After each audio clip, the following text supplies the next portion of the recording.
My name is Adeline. I am 35 years old, and I thought I knew everything about the man I'd been married to for 10 years. But sometimes the person sleeping next to you every night can be a complete stranger. The day I discovered my husband had another name, another life, and other women wasn't the day my world fell apart. It was the day I finally started living. Before I tell you how I went from a naive wife to a strong single mother, I'd love to know where you're watching from. Please hit that like button if you've ever felt like you didn't really know someone close to you. And don't forget to subscribe, because this story will show you that sometimes the worst betrayal can become your greatest liberation. Now let me take you back to that ordinary Tuesday morning when everything changed. 10 years ago, I married Jonathan right after college. We met during our sophomore year at the University of Colorado, and he swept me off my feet with his charm and ambition. He landed a job at a prestigious investment firm in Denver while I became an elementary school teacher. We bought a beautiful house in the suburbs with a white picket fence and a garden where our daughter Sophie could play. For years, our life seemed picture perfect. Jonathan was the kind of husband who brought me flowers every Friday, remembered our anniversary, and never missed Sophie's school events. He worked hard to provide for our family, often traveling for business to meet with clients across the country. His dedication to his career meant we could afford family vacations, Sophie's ballet lessons, and a comfortable lifestyle that many of our friends envied. Sophie was 8 years old then, a bright and curious child, with her father's blue eyes and my stubborn streak. Every morning I'd make breakfast while Jonathan got ready for work, straightening his tie and kissing us goodbye. He'd ruffle Sophie's hair and promise to bring her something special from his next business trip. Our routine was predictable, safe, and exactly what I thought happiness looked like. Jonathan's job required frequent travel. Portland, Seattle, San Francisco, sometimes even international trips. He'd call every night telling us about boring client meetings and hotel room dinners. I admired his work ethic and never questioned the long hours or extended trips. After all, his success was our family's success. But looking back now, I realize the signs were there all along. I was just too trusting to see them. It started with small things that I convinced myself were nothing. Jonathan began placing his phone face down whenever he was home, something he'd never done before. When he returned from business trips, he'd head straight to the shower, claiming he felt dirty from airplane travel. I thought it was sweet how particular he'd become about hygiene. Then there were the late-night phone calls. Jonathan would step outside to take them, explaining they were from international clients in different time zones. The conversations seemed more animated than typical business calls, but I trusted my husband completely. Why would I question the man who'd been faithfully by my side for a decade? Sophie mentioned something that should have been a red flag. One evening, while Jonathan was packing for another Portland trip, she ran into our bedroom to hug him goodbye. Later, she told me she'd seen Daddy put a black phone in his suitcase, different from his usual silver iPhone. When I asked Jonathan about it, he laughed and said it was just a backup work phone. The explanation seemed reasonable enough. Jonathan also started going to the gym religiously. He'd never been particularly fitness conscious before, but suddenly he was buying new workout clothes and protein shakes. His body changed, becoming leaner and more muscular. He began caring more about his appearance, upgrading his wardrobe, and even getting a more stylish haircut. I was proud of his new confidence and attributed it to a midlife desire to stay healthy. His business trips became more frequent and lasted longer. What used to be overnight trips stretched into 3 or 4 day absences. Communication during these trips became sporadic. He'd claim poor cell service or back-to-back meetings, but something felt different about his energy when he did call. There was a distraction in his voice that I couldn't quite identify. My best friend Emma, who'd known us since college, started making subtle comments about Jonathan's changed behavior. She'd noticed how he seemed less present during our double dates, constantly checking his phone or seeming preoccupied. When I defended him, she'd just nod and change the subject, but I could see the concern in her eyes. Despite these warning signs, I pushed my doubts aside. We had a comfortable life, a beautiful daughter, and 10 years of shared history. I convinced myself that Jonathan was simply going through a stressful period at work. The alternative was too frightening to consider. I was building my career as a teacher, focusing on Sophie's development and maintaining our household. It was easier to ignore the nagging feeling that something was wrong than to investigate and potentially destroy the life we'd built together. Everything changed on a Tuesday morning in March, when Jonathan forgot his laptop at home while rushing to catch a flight to Portland. It was the first time in years he'd left without his computer, and he called me frantically from the airport. asking if I could overnight it to his hotel. But I needed to print worksheets for my third-grade class, and our home printer was broken. I decided to use Jonathan's laptop quickly before sending it to him. After all, we were married. We shared everything, or so I thought. The laptop required a password, which surprised me, since Jonathan had never been secretive about his computer before. I tried the obvious choices: Sophie's birthday or anniversary, his mother's maiden name. Nothing worked. Growing frustrated and running late for school, I tried one more combination: Miranda 2019. The screen unlocked immediately. The name Miranda sent a chill down my spine. I didn't know any Miranda, and I couldn't understand why Jonathan would use a stranger's name as his password. But I was already late for work, so I pushed the thought aside and quickly printed my worksheets.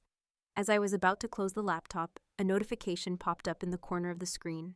It was an email from someone named Miranda Williams, with the subject line, "Missing you terribly."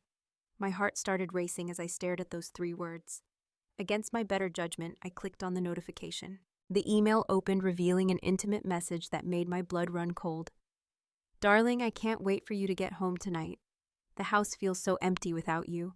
I've made reservations at that little Italian place you love for tomorrow night. Missing you terribly and counting down the hours until you're back in Portland.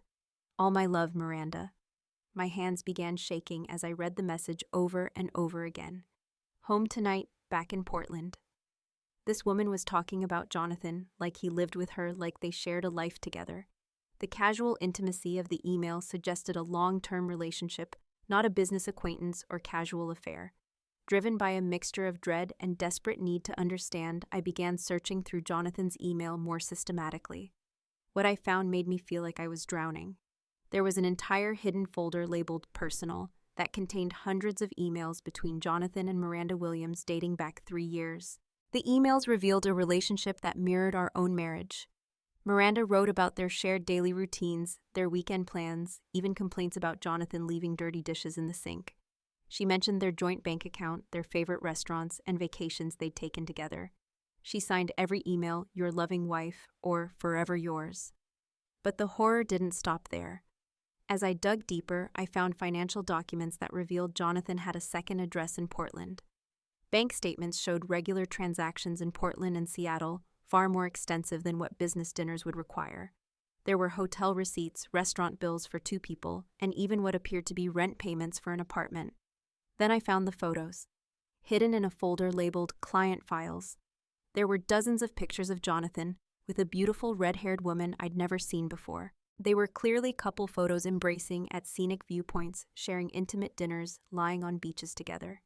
In many of the photos, Jonathan was wearing clothes I'd never seen, and in some he was wearing a different wedding ring than the one I'd given him. The woman in the photos had to be Miranda. She was stunning with long auburn hair and bright green eyes. She looked nothing like me. In the photos, Jonathan appeared relaxed and genuinely happy in a way that now seemed foreign to me. These weren't the stiff, obligation-filled smiles he'd been giving me lately. This was the expression of a man deeply in love. My world began spinning as I realized that my preemie husband of 10 years had been living a completely separate life. While I was home grading papers and helping Sophie with homework, Jonathan was playing house with another woman in Portland. While I worried about making ends meet and saving for Sophie's college fund, he was spending money on romantic getaways and expensive dinners with his girlfriend. The betrayal cut so deep I could barely breathe. Every business trip, every late-night phone call, every excuse about poor cell service had been a lie. My marriage, which I thought was built on love and trust, was actually built on deception and manipulation. I was living with a stranger who was skilled enough to compartmentalize 2 entirely different lives without missing a beat. I sat at Jonathan's laptop for hours, unable to move, unable to process the magnitude of what I'd discovered. When Sophie came home from school that afternoon, I had to pretend everything was normal while my entire world was crumbling around me. That night, I couldn't eat, couldn't sleep, couldn't do anything but stare at the ceiling and wonder how I'd been so completely blind to the truth. The discovery of Miranda was just the beginning of my nightmare. I knew I needed more information before confronting Jonathan, so I made the most difficult decision of my life. I hired a private investigator. Emma recommended Sarah Martinez, a woman who specialized in marital investigations and had helped several of her divorce attorney colleagues gather evidence in complex cases. Sarah was professional and compassionate when I met her at a small coffee shop downtown. She listened without judgment as I explained what I'd found on Jonathan's laptop, and she assured me that my instincts were correct. Something was definitely wrong, and she would help me uncover the full truth. I gave Sarah everything I had: Jonathan's travel schedule, the photos from his laptop, the Portland address from his bank statements, and copies of his emails with Miranda. I also provided her with his license plate number, social security information, and details about his supposed work trips. The investigation would cost $3,000, money I'd have to take from Sophie's college fund, but I needed to know what I was truly dealing with. Within 1 week, Sarah called me with results that exceeded my worst fears. Jonathan wasn't just having an affair with Miranda Williams. He was living a complete double life that involved multiple women and multiple identities. The investigation revealed that Jonathan had been using the alias Michael Thompson in Portland, where he'd been cohabitating with Miranda for over 2 years. They had a joint checking account, shared utilities, and Miranda believed they were engaged to be married. But the betrayal went even deeper. Sarah had also uncovered evidence of a third woman named Jennifer Chen in Seattle. Jonathan had been in a relationship with Jennifer for 18 months, telling her that he was divorced and traveling frequently for work. Jennifer had no idea about either Miranda or me. The financial deception was staggering. Jonathan had been systematically funneling money from our joint accounts into separate accounts shared with Miranda and used for his relationships with both women. He'd been using our family's money to finance his double life, paying for apartments, vacations, and gifts for his other relationships, while I worried about our budget and delayed purchases for our home. Sarah presented me with photographs that made me feel physically sick. There were images of Jonathan with Miranda at romantic restaurants, walking hand in hand through Portland's downtown, and even pictures of them at what appeared to be an engagement party with Miranda's family. In one particularly devastating photo, Jonathan was wearing a completely different wedding ring while embracing Miranda, who was wearing what looked like an engagement ring. The photos with Jennifer were equally damning.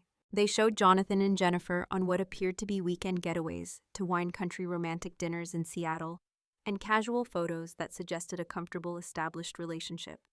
In these photos, Jonathan looked like a different person, entirely more relaxed and carefree than I'd seen him in years. The investigation also revealed that Jonathan had been lying about his work travel. Many of the trips he claimed were for business were actually personal time spent with Miranda and Jennifer. His company confirmed that they hadn't sent him to Portland or Seattle nearly as frequently as he'd claimed. He'd been using vacation days and unpaid leave to maintain his relationships without telling me. Perhaps most shocking of all, Sarah discovered that Jonathan had attempted to marry Miranda under his false identity. While they weren't legally married because of his existing marriage to me, Jonathan had gone through a commitment ceremony with Miranda's family present. Miranda believed she was Mrs. Michael Thompson and had been planning their future together, completely unaware that her boyfriend was already married with a child. The criminal implications were serious. Jonathan had committed bigamy by attempting to marry Miranda while still married to me. He'd also committed financial fraud by using false identities to open bank accounts and credit lines. The scope of his deception suggested a pattern of behavior that went far beyond a simple extramarital affair. As I sat in my car after meeting with Sarah, I realized that I'd been married to a pathological liar and manipulator for 10 years. Every kiss, every anniversary celebration, every family photo had been tainted by his deception. While I'd been building what I thought was a partnership based on love and trust, Jonathan had been treating our marriage like a part-time commitment, something he could step in and out of whenever it was convenient for him. The man I'd fallen in love with in college, the father of my daughter, the person I'd trusted with my heart and my future, didn't actually exist. He was a carefully constructed character that Jonathan performed when he was with me, while his authentic self was apparently the man who lived in Portland with Miranda, or vacationed in Seattle with Jennifer. Armed with undeniable evidence of Jonathan's betrayal, I knew I had to confront him. But first I needed to prepare for what would likely be the most difficult conversation of my life. I arranged for Sophie to spend the weekend at Emma's house, telling her that Mommy and Daddy needed to have some grown-up talks. My innocent 8-year-old had no idea that her world was about to change forever. I spent hours organizing all the evidence Sarah had gathered: printed emails, bank statements, photographs, and even a timeline of Jonathan's lies. I wanted to be prepared for any excuse or manipulation he might attempt. I also contacted a divorce attorney to understand my legal rights and the potential criminal charges Jonathan could face for his actions. Jonathan returned home on Friday evening from what he claimed was a business trip to San Francisco. He walked through the door with his usual casual demeanor, kissing me on the cheek and asking about Sophie. His ability to act completely normal while living such an elaborate lie was almost more disturbing than the lies themselves. I waited until after dinner when we were sitting in the living room where we'd spent thousands of peaceful evenings together. Without saying a word, I spread the evidence across our coffee table like a deck of cards revealing a losing hand. Photos of Jonathan with Miranda and Jennifer, bank statements showing secret accounts, emails professing love to other women, and records of his false identity as Michael Thompson. Jonathan's face went completely white as he stared at the evidence of his double life laid out before him. For the first time in our marriage, I watched him lose his composure completely. His hand started shaking as he picked up one of the photos showing him embracing Miranda at what appeared to be a romantic dinner in Portland. "Adeline, I can explain," he stammered, but his voice lacked any conviction. "This isn't what it looks like." That phrase, "it's not what it looks like," was perhaps the most insulting thing he could have said. I was looking at photographs, bank records, and love letters. The evidence was overwhelming and undeniable.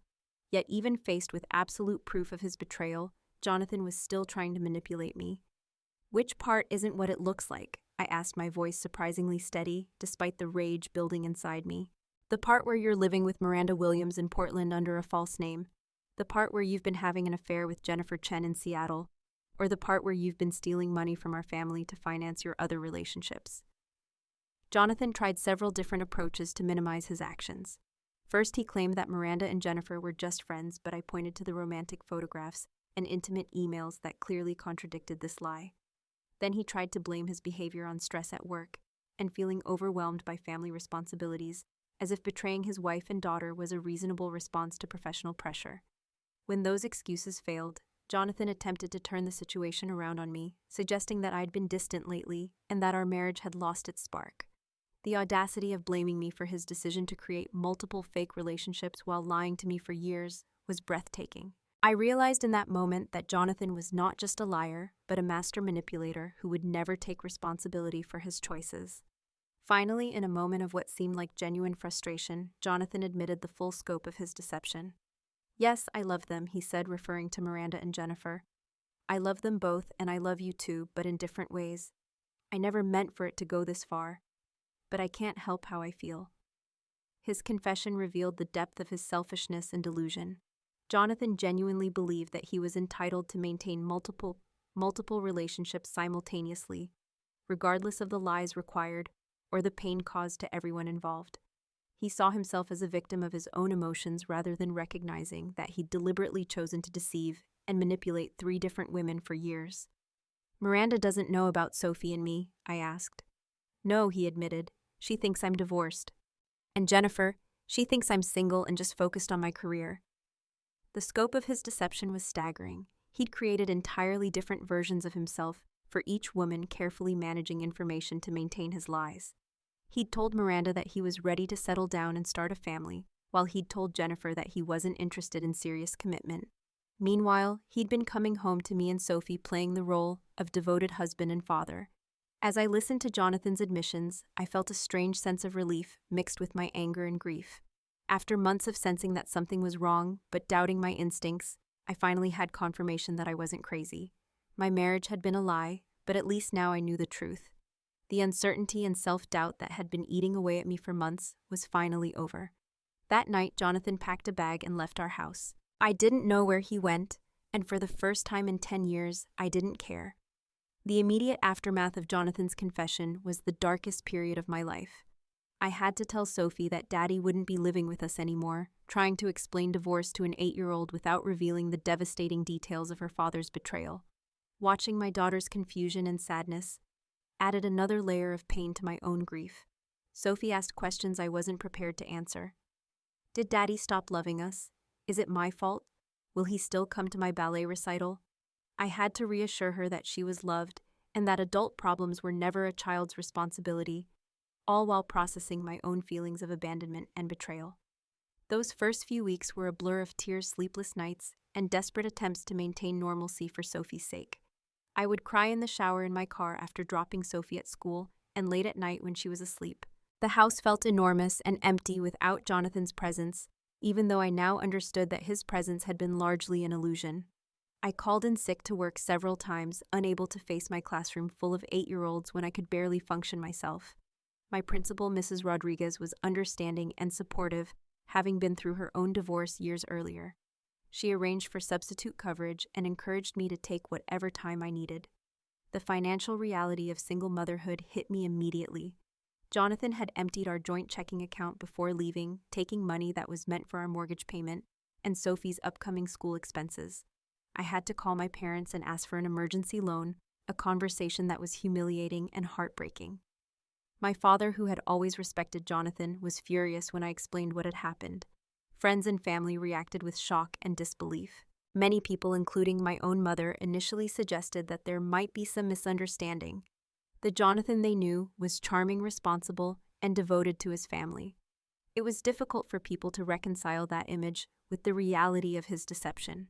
Some well-meaning friends suggested marriage counseling, not understanding that counseling couldn't fix a relationship built entirely on lies. Emma was my lifeline during this period. She brought groceries, helped with Sophie's care, and listened to me repeat the same questions over and over. How did I miss the signs? How could I have been so stupid? What kind of mother puts her child in this situation? Emma reminded me repeatedly that Jonathan's choices were not my responsibility and that being trusting didn't make me stupid. Sophie began having behavioral problems at school. Her teacher reported that she was having difficulty concentrating, was more aggressive with classmates, and had started asking to call me during the school day. I realized that my daughter was experiencing trauma from our family's sudden upheaval, and I arranged for her to see a child psychologist who specialized in helping children cope with divorce. The legal process of divorce became complicated quickly. Because Jonathan had committed bigamy and financial fraud, the case involved both civil and criminal elements. My attorney explained that I had grounds for a fault-based divorce, which could result in a more favorable financial settlement, but it would also mean a longer and more public legal battle. Finding a good attorney was crucial but expensive. I interviewed several lawyers before settling on Patricia Williams, a woman who specialized in complex divorce cases involving financial deception. Patricia was tough, experienced, and committed to protecting Sophie's interests above all else. She immediately began the process of freezing Jonathan's assets and tracking down the money he'd hidden in various accounts. During this period, I started attending a support group for divorced women at our local community center.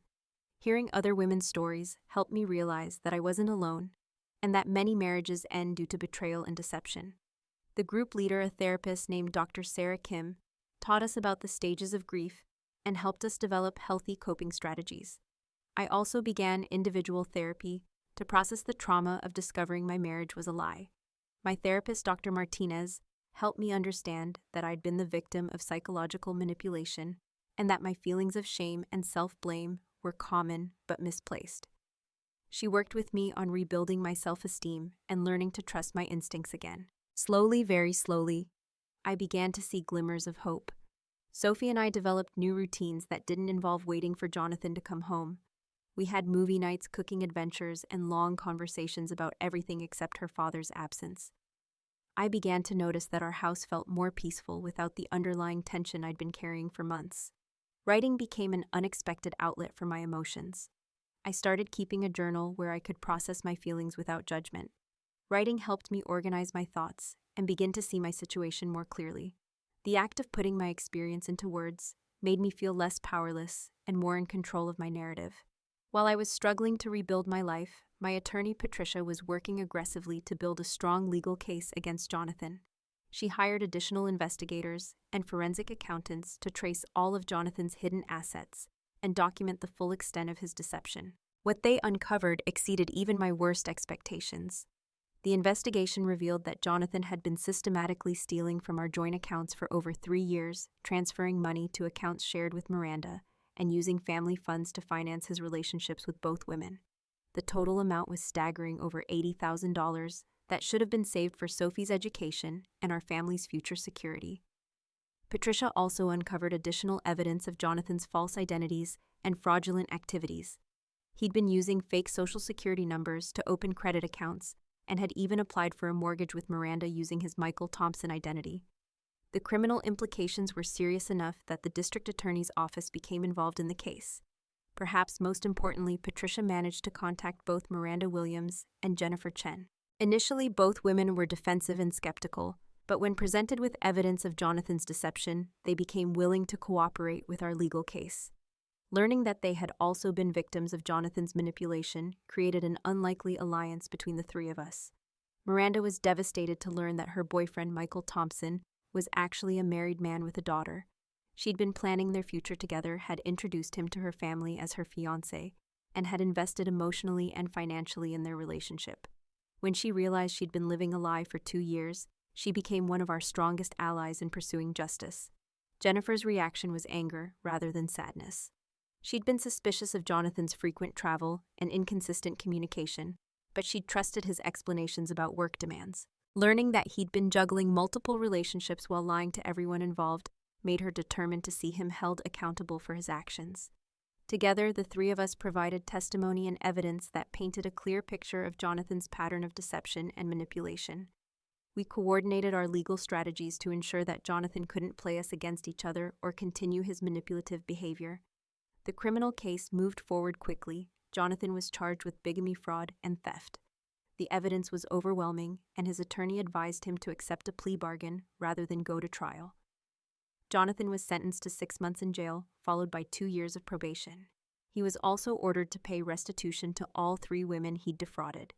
The civil divorce proceedings resulted in a favorable settlement for Sophie and me. I was awarded sole custody of Sophie, the house, and most of our legitimate shared assets.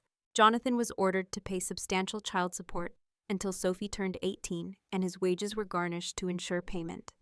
The court also awarded me a portion of the money Jonathan had stolen from our accounts. Miranda and Jennifer each received financial compensation for their losses, though no amount of money could truly compensate for the emotional trauma Jonathan had caused. More importantly, seeing Jonathan held accountable for his actions provided all 3 of us with a sense of justice and closure. The legal victory was satisfying, but the real triumph was deeper and more personal. Throughout the legal process, I'd rediscovered my strength and resilience. I'd learned to advocate for myself and my daughter, to trust my instincts, and to demand honesty and respect in all my relationships. Standing in the courthouse after the final hearing, I felt lighter than I had in years. The weight of living with lies and deception had been lifted from my shoulders. For the first time since discovering Jonathan's betrayal, I felt genuinely optimistic about my future and Sophie's future. Jonathan's attempts to manipulate and control the situation had failed completely. His lies had been exposed, his victims had united against him, and justice had been served. The man who thought he could juggle multiple lives without consequences had learned that truth always finds a way to surface. 2 years have passed since that devastating Tuesday morning when I discovered Jonathan's laptop password, and my life has been transformed in ways I never could have imagined. What started as the worst betrayal of my life became the catalyst for discovering strength, independence, and authenticity I didn't know I possessed. Sophie has grown into a resilient and remarkable young girl. At 10 years old, she's more confident and self-reliant than many children her age. Our relationship has deepened through the challenges we've faced together, and she's learned valuable lessons about honesty, integrity, and the importance of standing up for yourself. She rarely asks about her father anymore, having come to understand that some people make choices that hurt the people who love them. My career has flourished in unexpected ways. Returning to teaching after my divorce gave me a new perspective on resilience and second chances. I've become particularly skilled at helping students who are dealing with family transitions and emotional challenges. My principal noticed my growth and recommended me for a leadership position within our school district. Inspired by my own healing journey, I decided to pursue a master's degree in counseling psychology. I'm currently taking evening and weekend classes while working full-time and raising Sophie. The coursework is challenging, but I'm passionate about helping other women who find themselves in situations similar to mine. I want to use my experience to guide others through the process of rebuilding their lives after betrayal and deception. I've also started writing a blog called Truth After Lies, where I share my story and offer support to women dealing with infidelity and divorce. The response has been overwhelming, with hundreds of women reaching out to share their own stories and ask for advice. What started as personal therapy has evolved into a platform for helping others, and I'm considering writing a book about my experience. The financial independence I've achieved feels incredible. Managing my own budget, making my own decisions, and providing for Sophie without depending on Jonathan's lies has been empowering beyond measure. I've learned to budget carefully, invest wisely, and plan for our future with confidence. Sophie and I take modest vacations, have movie nights at home, and find joy in simple pleasures that don't require expensive gestures or guilty money. My relationship with trust has been fundamentally changed, but in a positive way. I've learned to trust my instincts rather than dismissing them when something feels wrong. I've also learned that healthy relationships require transparency and honesty, and I'm no longer willing to accept anything less. This new standard has improved all my relationships from friendships to professional connections. Perhaps most importantly, I've learned that being a single mother isn't a failure or a compromise. It's a choice to prioritize truth over convenience, integrity over security, and my daughter's well-being over social expectations. Sophie is growing up with a mother who chose difficult truths over comfortable lies, and I believe this lesson will serve her well throughout her life. The fear that once paralyzed me about raising Sophie alone has been replaced by confidence and pride. We've created new traditions, developed our own inside jokes, and built a life that's authentic and fulfilling. Our little family of 2 is stronger than the family of 3 that was built on deception and manipulation. I occasionally wonder about Jonathan and whether he's learned anything from losing his family and facing legal consequences for his actions. But mostly, I don't think about him at all. He belongs to a chapter of my life that's closed, and I'm focused on writing new chapters filled with honesty, growth, and possibility.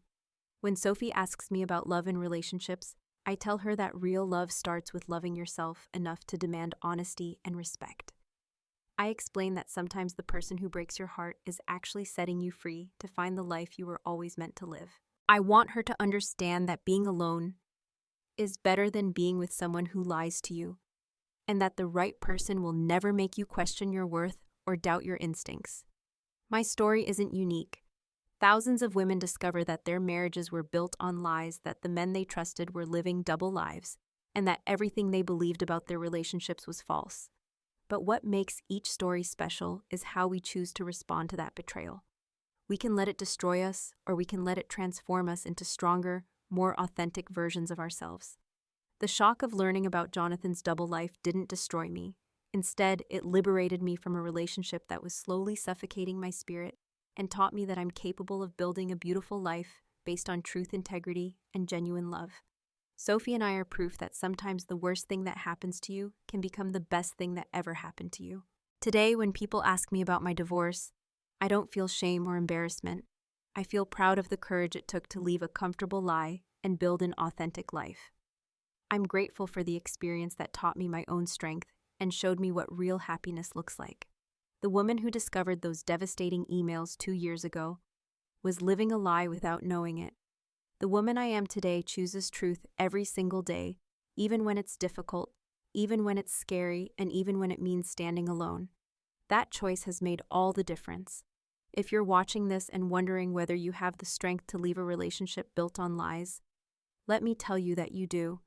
If you're questioning whether you can raise children alone and build a life that's better than the one you're leaving behind, the answer is yes. Sometimes the person who breaks your heart is actually the person who sets you free to become who you were always meant to be. What's your experience with trusting your instincts when something feels wrong in a relationship? Have you ever discovered that someone close to you was living a double life? I'd love to hear your thoughts and stories in the comments below. If this story resonated with you, please give it a like and share it with someone who might need to hear it. Don't forget to subscribe for more stories about finding strength in difficult times and building authentic happiness after betrayal. Thank you for listening to my story. And remember that your truth is worth fighting for. Here's to choosing authenticity over comfort, courage over fear, and the beautiful life that's waiting for you on the other side of difficult decisions.